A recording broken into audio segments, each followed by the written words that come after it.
This briefing focuses on the United States of America. The goal of this presentation is to inform you on various aspects of that country in preparation for your upcoming investment decision. There are many aspects of a country that may be relevant to potential investment decisions, and the various languages of a country is the first of such issues. Similarities and or differences in languages can have a substantial impact on a firm's ability to communicate with local customers, suppliers, and even employees. For Australians entering the United States, language differences are not a large concern. English is the dominant language in both environments, with more than 75% of the citizens in both countries reporting it as their mother tongue. However, Australians should be aware that the U.S. also has the second largest Spanish-speaking population in the world after Mexico. Indeed, there are more people in the U.S. reporting Spanish as their main language than in Spain. A second issue which can influence a firm's ability to conduct business in a foreign country is the dominant religion. Religion has a potentially powerful impact on people's value systems and can influence how they behave and interact with one another. In terms of religious affiliation, there are many similarities between Australia and the U.S. America, as is the case in Australia, has this heavy skew to a range of Protestant denominations, followed by Roman Catholicism. However, the U.S. is quite distinct in its high adherence levels.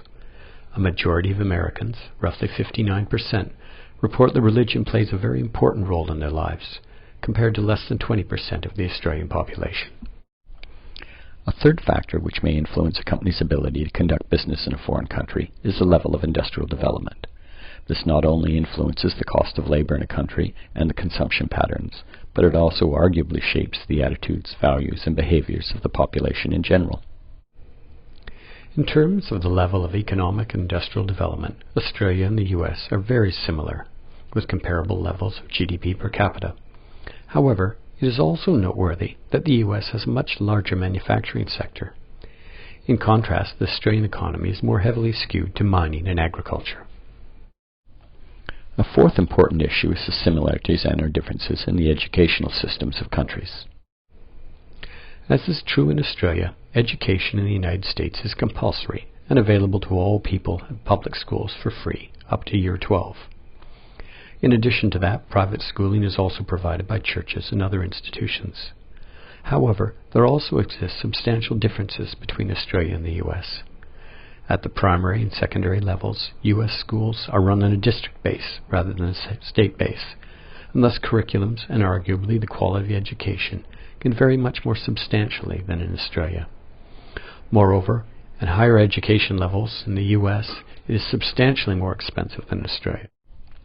A fifth critical issue with respect to doing business in another country is similarities and or differences in the legal and political systems.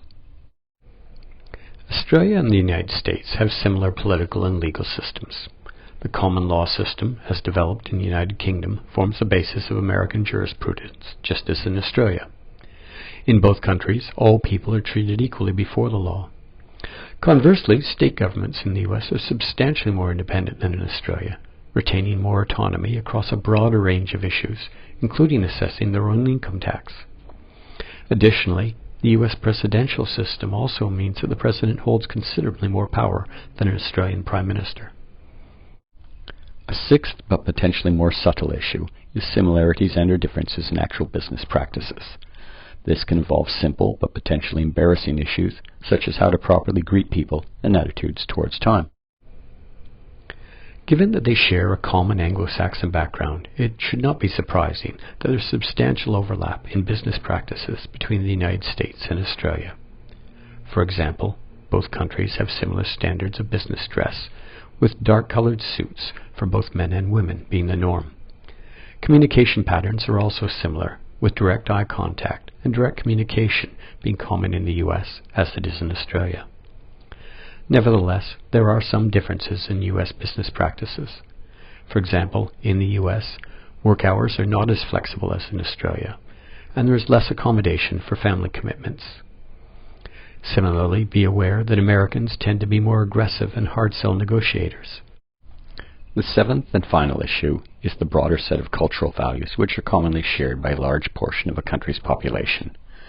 Countries can vary in terms of the emphasis placed on individuality versus conformity, the attitudes towards uncertainty and ambiguity, the attitudes towards authority and social inequities, and not least, attitudes towards how gender roles are allocated in society. In general, Australia and the United States are remarkably similar in terms of cultural values. Both countries are highly individualistic and thus are more focused on the self rather than the group. However, in contrast to Australians, Americans tend to be more focused on power distance and therefore are more differential to people in positions of authority. This concludes our brief presentation on the United States.